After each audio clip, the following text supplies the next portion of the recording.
Hello. हाँ बोलिए, phone क्यों किया था? अरे यार, तुम कब तक मायके में बैठी रहोगी?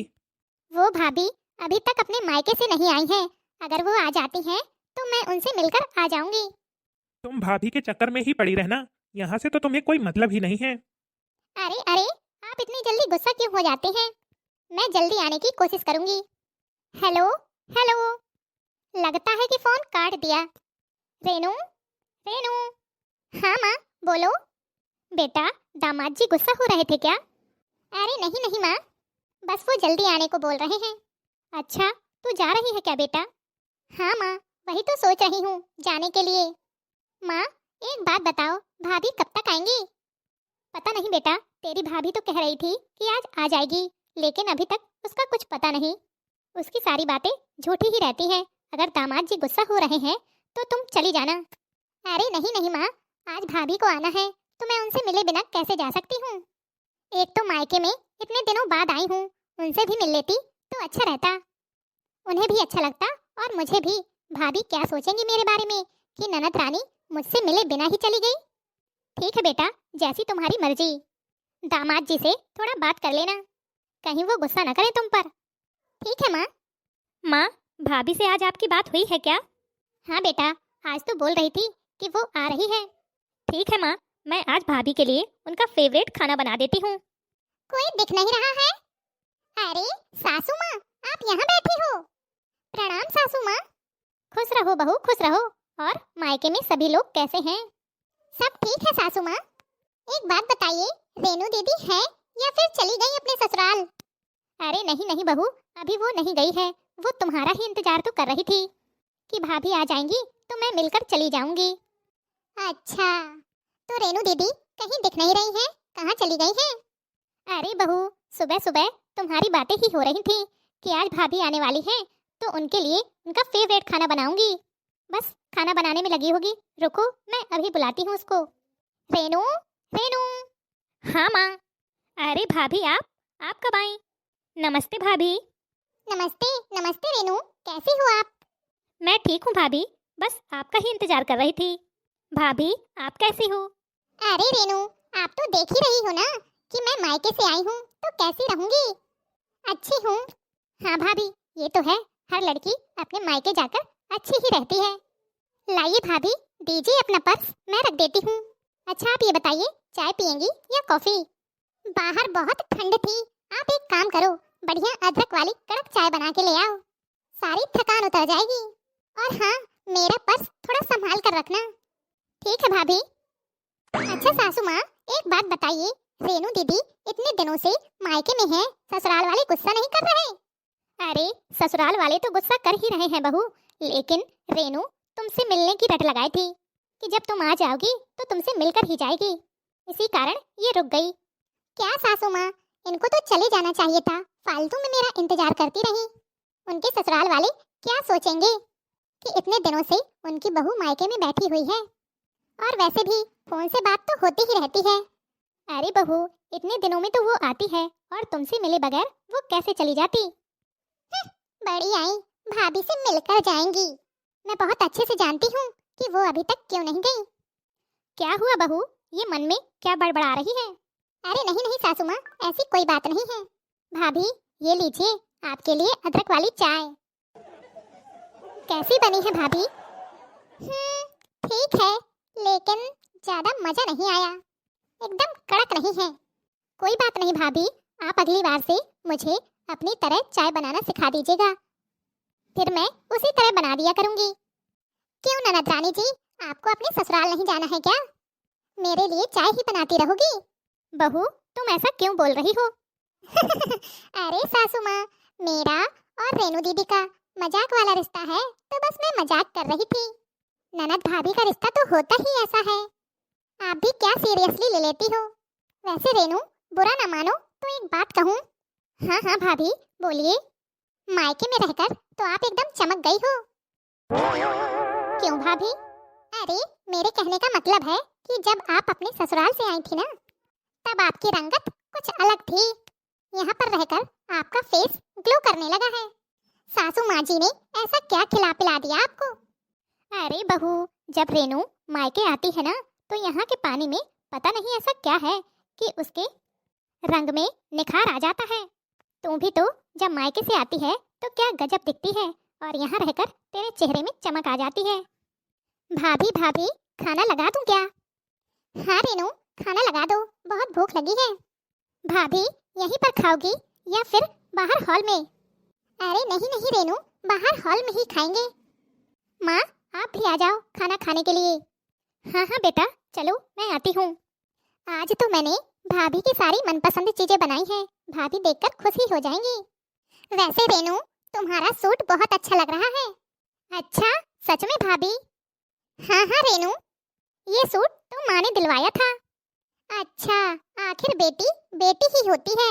मैं सासू माँ से जाने कब से कह रही थी कि सासू माँ मुझे सूट दिलवा दीजिए, अभी तक उन्होंने दिलाया नहीं, और देखो बेटी को बिना बोले ही सूट दिला दिया। इसी को कहते हैं बहू और बेटी में फर्क। बहू, मैं भी तो तुम्हें दिलाने गई थी, लेकिन तुमने साड़ी पसंद कर ली। अरे माँ, क्या आप भी ये सब बातें लेकर बैठ गई हो? खाना खाओ, खाना ठंडा हो रहा है। क्या खाना बनाया है रेनू? इसी खाने के लिए सासू माँ उतनी देर से बड़ाई करने में लगी थी। क्यों भाभी, पसंद नहीं आया क्या? बहू, खाना तो अच्छा बना है। सासू माँ, अब आपकी बेटी ने बनाया है तो आपको तो अच्छा लगेगा ही, लेकिन मुझे अच्छा नहीं लगा। जो बात है मैं सामने बोल देती हूँ, पीठ पीछे बोलने की आदत नहीं है मेरी। आपको अच्छा लगे या बुरा लगे, कोई बात नहीं भाभी, मैं आपके लिए और कुछ बना देती हूँ। बताइए क्या खाएंगी आप? रेनू, मेरा बर्गर खाने का मन है, बर्गर बना दो। ठीक है भाभी। रेनू बेटा, तुम पहले खाना खा लो, उसके बाद बना लेना बर्गर। अरे नहीं नहीं माँ, भाभी भूखी होंगी, मैं पहले उनके लिए बना देती हूँ। वैसे भी सुबह जल्दी नाश्ता करके निकल आई होंगी तो उनको ज्यादा भूख लगी होगी। हर बार मैं यही सोच कर आती हूँ कि भाभी इस बार मुझसे खुश हो जाएंगी। उनके लिए तरह तरह का पसंदीदा खाना बनाया। इतना करने के बावजूद भी भाभी ने जरा भी नहीं सोचा। मेरे कुछ करने या ना करने से इनको कोई फर्क नहीं पड़ता है। भाभी के डर की वजह से मैं अपने ससुराल तक नहीं गई, वरना हमेशा माँ को ताने दे दे के सुनाती रहती। देखो बहू, ये सब साड़ियाँ कैसी लग रही हैं? पता नहीं कैसी पसंद है माँ बेटी की। ये सब साड़ियाँ रेनू की विदाई के लिए ली हैं। सासू माँ, एक दो साड़ियाँ बहुत होती हैं, ये क्या इतनी सारी साड़ियाँ? ये सब लेने की क्या जरूरत थी आपको? बहू, रेनू की शादी के बाद अब वो दूसरी बार ससुराल जा रही है। सास को, ननद को, जेठानी को, सबको साड़ियाँ देना हमारा फर्ज है। क्यों सासू माँ, शादी में साड़ियाँ नहीं दी गई थी क्या?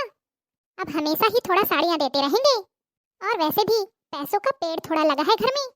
बहू, ये तुम क्या बोले जा रही हो? जब बेटी दूसरी बार ससुराल जाती है तो उसे साड़ियाँ देनी ही पड़ती हैं।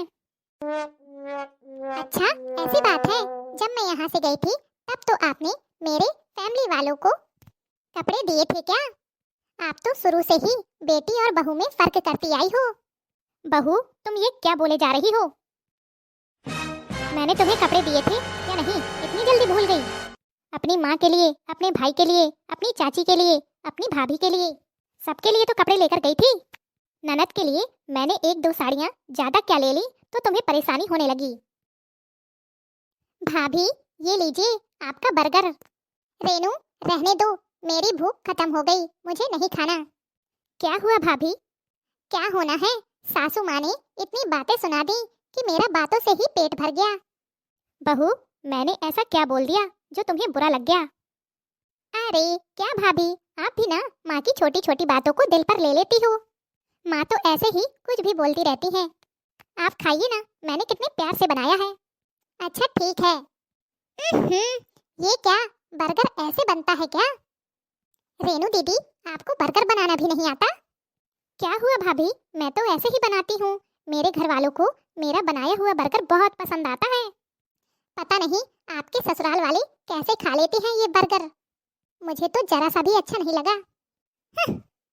बस बहू, बहुत बेइज्जती कर ली मेरी बेटी की। जब से मायके से आई है मेरी बेटी को परेशान किए जा रही है। कभी चाय पसंद नहीं है, कभी खाना पसंद नहीं है, कभी बर्गर पसंद नहीं है। सुबह से मेरी बेटी तुम्हारी किस्मत में लगी हुई है, लेकिन नहीं, तुम्हें तो हर चीज में कमी निकालनी है। मेरी बेटी कब से मेहनत करने में लगी है कि भाभी को ये बनाकर खिलाती हूँ, भाभी को वो बनाकर खिलाती हूँ, भाभी को अच्छा लगेगा। लेकिन एक तुम हो। और हाँ, मैं अपनी बेटी को 2 साड़ियाँ दूँ या 10 साड़ियाँ दूँ, उससे तुम्हें क्या मतलब? अरे अगर तुझे अपने पति की कमाई का घमंड है ना, तो भूल मत कि मुझे भी पेंशन मिलती है। मैं किसी के सहारे नहीं हूँ, और अगर सहारे भी होती तो वो मेरा बेटा है, मैंने उसे पाल पोस कर बड़ा किया है। तुम मेरी बेटी के सीधेपन का फायदा उठा रही हो। अरे सासू माँ, आप तो भड़क ही गई।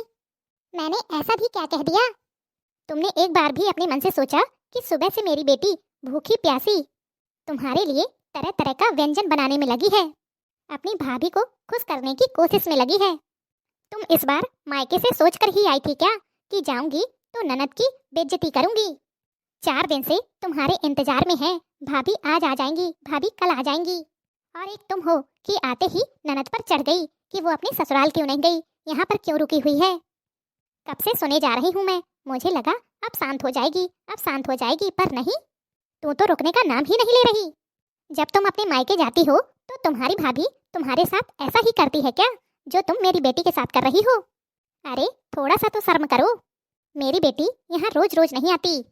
अपनी जगह पर मेरी बेटी को रख कर देखो कि उसे कितना बुरा लग रहा होगा जब तुम उसके साथ ऐसा व्यवहार करती हो। कल को जब तुम्हारी भाभी इस तरह का व्यवहार करेगी ना, तब तुम्हें इस बात का एहसास होगा। हाँ सासू माँ, आप शायद बिल्कुल सही कह रही हो। सॉरी रेनू, मुझसे बहुत बड़ी गलती हो गई, मुझे माफ कर दो। कोई बात नहीं भाभी, गलती तो सबसे हो जाती है। आप हंसकर 2 शब्द ही बोल दोगी ना, मेरे लिए वही बहुत है। मैं नहीं चाहती कि आप मेरे लिए और कुछ करो। देखा, मेरी बेटी कितनी समझदार है। भगवान आप जैसी ननद सबको दे। हेलो दोस्तों, कैसे हो आप सभी? उम्मीद करती हूँ अच्छे होंगे। हमारे यहाँ तो इस समय कड़ाके की ठंड पड़ रही है। अगर आपके यहाँ भी ठंड है तो ठंड से बचाव कीजिए। और हाँ, आपको हमारी आज की यह स्टोरी कैसी लगी, कमेंट बॉक्स में कमेंट करके जरूर बताइएगा। अगर अच्छी लगी हो ना तो वीडियो को एक लाइक और हमारे चैनल को सब्सक्राइब जरूर करें, अगर आप चैनल में पहली बार आए हैं तो। और हाँ, वीडियो को यार दोस्तों में शेयर करना न भूलें। आपके एक लाइक और शेयर से हमारा भी मनोबल बढ़ता है, जिससे हम रोजाना आपके लिए नए नए टॉपिक पर वीडियो लाते रहते हैं। तो चलिए फिर मिलेंगे आपसे नेक्स्ट वीडियो में। तब तक के लिए खुश रहिए, अपना ख्याल रखिए और दूसरों को प्यार बांटिए।